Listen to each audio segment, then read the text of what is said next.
आज बात करने के लिए हमारे साथ हैं मोहद्दीनगर प्रखंड और पंचायत है कल्याणपुर बस्ती पूरब के मुखिया उम्मीदवार, जो कि मुखिया भी हैं, मुखिया पद से ये हैं, निजाम साहब। इनसे हम जानते हैं कि इनके अपने का जो कार्यकाल 5 साल के गुजरे हैं, इसमें जो विकास की धाराएं चली हैं वो कहाँ तक चली हैं धाराएं। सबसे पहले मैं अपने ग्राम पंचायत राज कल्याणपुर बस्ती पूरब के जनता को मैं अपनी ओर से नमन करता हूं, प्रणाम करता हूं, और कोई भी तरह का अगर त्रुटि हुआ उसके लिए मैं क्षमा मांगता हूं। हम आपसे जानना चाह रहे थे कि पंचायत में जो विकास हुआ उस पर थोड़ी रोशनी डालें।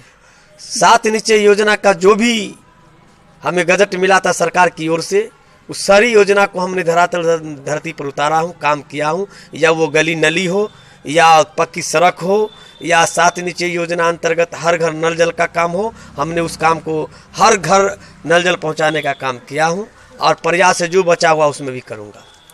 मुखिया जी, कोरोना महामारी आने से बहुत सारे काम बाधित भी हुए। कोरोना, और क्या आपके पंचायत में भी कुछ काम बाधित हुए? हाँ, कोरोना से इतना काम बाधित हुआ, जो सरकार इतना लोग भयभीत हो गए, जो एक दूसरे के निकट कोई आने से इनकार करते थे, कोई एक दूसरे से मिलते थे नहीं थे, भाई भाई से नहीं मिल रहा था। उस समय काम कैसे होता, सरकार रोक लगा दिया था काम पर, काम कैसे होता। तो इसलिए काम तो बाधित 2 साल हुआ है। हम मात्र 2.5 साल में ही जो विकास किया हूँ, जहाँ सदियों से अंधेरा था वहाँ दीप जलाने का काम किया हूँ। हमने दलित की बस्ती में मंदिर बनवाया हूँ। हमने ठकुरवारी का माने राम जानकी ठकुरवारी 11 नंबर वार्ड का सुंदरीकरण किया। हमने लखनपुर ठकुरवारी का सुंदरीकरण का कार्य किया। हमने काली दुर्गा मंदिर 14 नंबर गुमती पर, वहाँ पर जो है सो मैदान का सुंदरीकरण किया। हमने विद्यालय का, सबसे बड़ा विद्यालय का परहन पाटन पर आज तक कोई नहीं किया था, जो मैंने वो काम किया।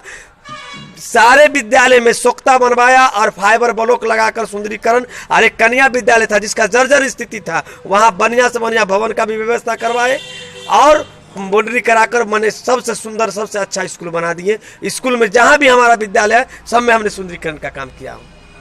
मुखिया जी, एक बात और आपसे जानना चाहेंगे कि आज युवा, आपने देखा कि कोरोना महामारी में किस तरीके से कई टीवी चैनलों में, कई अखबार के बड़े बड़े पन्नों में हमने देखा, और आपने भी देखा होगा कि युवा को जो प्रदेशों से निकाला जा रहा था, वो मजबूरी में अपने गांव आना चाह रहे थे, लेकिन उनको रोजगार का माध्यम आज भी अपने पंचायत में नहीं मिल पा रहा है। क्या आप अपने पंचायत में रोजगार के लिए सोचिएगा? एकदम सोचे हुए थे और किए हुए भी थे, लेकिन सबसे बड़ा आपदा का मार कौन झेल पाएगा। इतना बारिश हुई जो हम मनरेगा में काम चाह के भी नहीं दे पाए। चारों बगल पानी लगा रहा, कोई माने नाला का काम, माने नहर का काम नहीं कर पाए, या मिट्टी भरने का खड्डा की कर्म नहीं कर पाए बारिश की वजह से। माने इस आपदा को देखते हुआ काम में थोड़ा दिक्कत हुआ, फिर भी वन पोषक लगा के हमने महिला को मैंने महिला सशक्तिकरण पर काम किया, जो महिला को बेरोजगार नहीं रहने दिया। लगभग 100 महिला को काम हमने वृक्षारोपण में दिया, और वृक्षारोपण के माध्यम से काम किया। एक काम और किए जो कभी नहीं हुआ था देश आज़ादी के बाद अभी तक। हमारे यहाँ रेलवे ट्रैक के दोनों साइड दलित और घनी आबादी अति पिछड़ा श्रवण वर्ग का है, जिसका रास्ता नहीं था मधुदाबाद आना या गुमती पर आने का। उसके लिए हमने DRDO ऑफिस में दौड़ कर, परिश्रम कर हमने रेलवे के दोनों साइड NOC ले लिए हैं, रोड स्वीकृति करवा लिए हैं। आचार संहिता के कारण रुक गया है, नहीं तो उसका भी काम हम करा लिए हैं, और काम कराने के लिए हम इच्छुक काम कराएंगे। मैंने योजना पारित हो गया। एक योजना 21 लाख का है, एक योजना 17 लाख का है, एक योजना 5.5 लाख का है। मैंने इतना काम जो है सो हमने रेलवे से काम करवाया, जो रेलवे में कभी कोई NOC नहीं लिया, मैंने NOC लेने का काम किया। और कौन कौन से ठीक चुनाव जीतने के बाद मुखिया जी आप अपने पंचायत में जो सपना आपने देखा है अपने युवाओं के लिए और अपने महिलाओं के लिए, और क्या क्या विकास कीजिएगा? हमने पहले महिलाओं के लिए मनरेगा में जितना बढ़िया मनरेगा का मनरेगा पार्क बनाऊंगा। मनरेगा से जो भी दलित की बस्ती बची हुई है, उस बस्ती में मिट्टी का कार्य होना जरूरी है। जो दलित की बस्ती रोड बनाने से लिया हो गया है, उसको हमने भरने का काम करेंगे। और सबसे पहला काम मैं संकल्प लेता हूँ, अगर दोबारा हमको जनता चुना, अगर हम आए, तो हम माने दलित की बस्ती के मुख्य सड़क से जोड़ेंगे। जो कमी थोड़ी सी बच गई, जिम्मेदार को लोग जगह जमीन नहीं दे पाए, तो अधिग्रहण के लिए हमने सरकार से मांग कर रहे हैं। हमने पंचायत समिति से प्रोसीडिंग लेकर, जिला परिषद से प्रोसीडिंग पास कराकर, राज्य में हमारा प्रोसीडिंग गया है, वहां से पास होकर आएगा। अधिग्रहण कर हमने सारे दलित को मुख्य सड़क से जोड़ने का काम करेंगे। मेरा पहला काम रहेगा। अगर ये काम नहीं किया तो हम पंचायत में मुंह दिखाने नहीं जाएंगे। मुखिया जी, आपने कहा कि डिजिटल दौर डिजिटल ये दौर तो चल ही रहा है, आप अपने पंचायत को डिजिटल कैसे बनाइएगा? डिजिटल मेरा पंचायत बन चुका है। मेरे पंचायत में नेट सेवा फ्री होने के लिए सारा व्यवस्था, देखिए तार अब देख रहे हैं सामने, पतरा तार देख रहे हैं ना, ये डिजिटल की तार है। ये मेरे पंचायत में डिजिटल पंचायत हम बना दिए हैं, काम जारी है। और मैंने डिजिटल पंचायत रहेगा, मेरा हो गया है। और मेरा पंचायत आदर्श रहेगा। ये बाबू देव करण राय का पंचायत है, ये आदर्श पंचायत रहेगा। क्या लगता है कि डिजिटल बनाने से युवाओं का उत्थान होगा, महिलाओं का उत्थान होगा, शिक्षा में बढ़ोतरी होगी, और भी बहुत सारे जो आज नेट से लोग जुड़े हुए हैं उसमें बढ़ोतरी होगी? अच्छा, तो ये तो नेट, खास के नेट से ही के तो काम करने के लिए डिजिटल इंडिया में इसको हम जोड़े हमने। जो नेट पर मेरा जो भी विद्यार्थी पढ़ेगा, नेट से मैंने देखेगा, नेट से जो भी काम है वो करेगा, सुविधा के लिए तो पंचायत में नहीं लगाए। ये तो नेट सुविधा है ना। इसके लिए कोई चार्ज भी नहीं, निःशुल्क ये निःशुल्क है। आज हम बात करें प्रधानमंत्री, सरकारी भवन पर ये निःशुल्क, वहाँ पर जहाँ जहाँ भी सरकारी भवन है वहाँ निःशुल्क है। वहाँ आदमी आकर पढ़ाई करेगा, नेट सुविधा ले सकता है, कर सकता है। अगर निजी लोग भी लगाना चाहेंगे तो उनको वो 0.0 पर मिलेगा।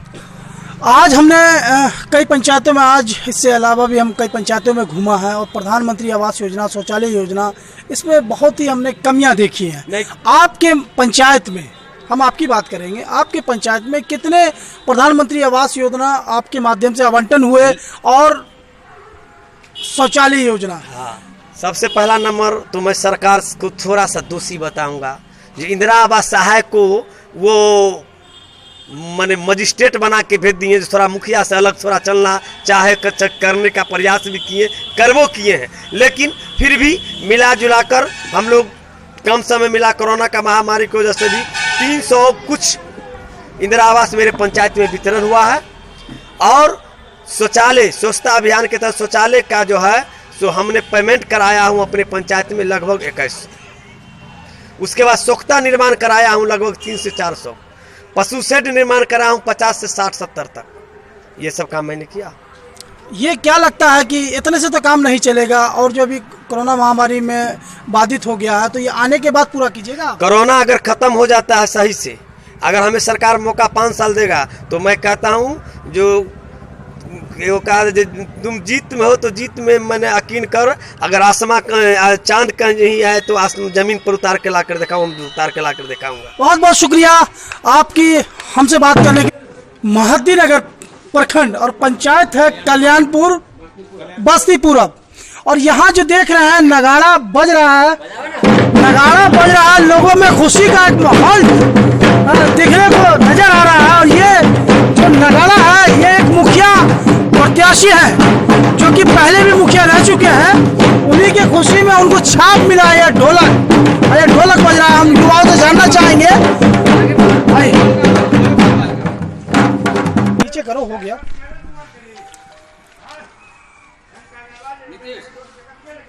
कैसा लग रहा है आपको? हमको बहुत अच्छा लग रहा है।